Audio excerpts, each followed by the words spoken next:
L'équipe de France U20 retrouve les huitièmes de finale de la Coupe du Monde.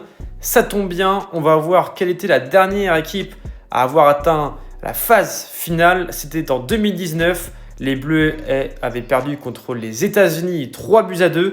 Et comme vous le voyez, il y avait une très belle génération. Donc on va voir ce qu'ils sont devenus. On commence par Alban Lafont au poste de gardien de but, formé à Toulouse puis transféré à Fiorentina. Il n'avait pas réussi en Serie A, rebondi en Ligue 1 à Nantes où il a joué notamment Ligue Europa après avoir remporté la Coupe de France. Il a même été convoqué en équipe de France mais sans pouvoir jouer, donc il n'y a pas de sélection. Et du coup aujourd'hui il joue du côté du Panathinaikos en Grèce.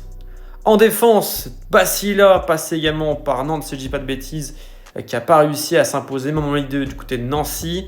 En défense toujours, on a Boubacar Kamara, formé à l'OM puis transféré à Aston Villa, où il a joué la Ligue des Champions la saison dernière et est désormais un des meilleurs milieux de terrain en 2 premières ligues. À côté de lui, Dan Axel Zagadou, Titi parisien, parti très tôt à Dortmund, où il a également joué la Ligue des Champions.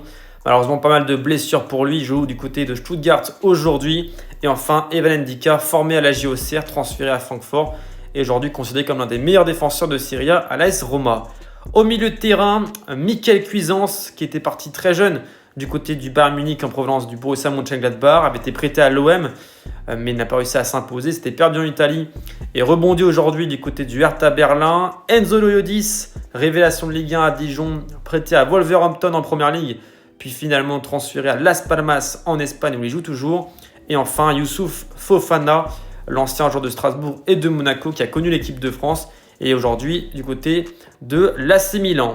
Et enfin, devant, Amine Gouiri, buteur lors de ce match, qui avait quitté Lyon pour Nice, puis avait rejoint Rennes et aujourd'hui joue à Marseille.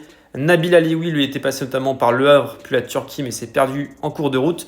Les 2 buteurs et derrière le dernier attaquant, je vous laisse le deviner, et vous le verrez, ce n'est pas un vrai numéro 9, puisque c'était, je crois, plutôt Amine Gouiri qui jouait à ce poste. Un petit tour sur le banc et chez les Américains, Lenny Pintor qui était passé par Lyon, Saint-Etienne, Brest et également Troyes.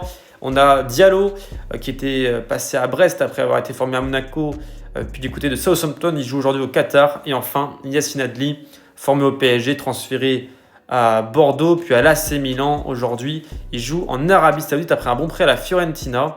Et puis du côté des Américains, des noms qui disent sans doute quelque chose aux spectateurs de Ligue 1. D'abord Mackenzie, le Toulousain, qui était rentré en jeu. Également Timothy Weah, le Marseillais qu'on voit en haut à gauche. Et également Conrad de la Fuente, passé par l'OM et le Barça. Ou encore en ancien joueur du Barça, Serginho Dest. Ainsi que le joueur de Crystal Palace et ancien du Bayern, Chris Richards.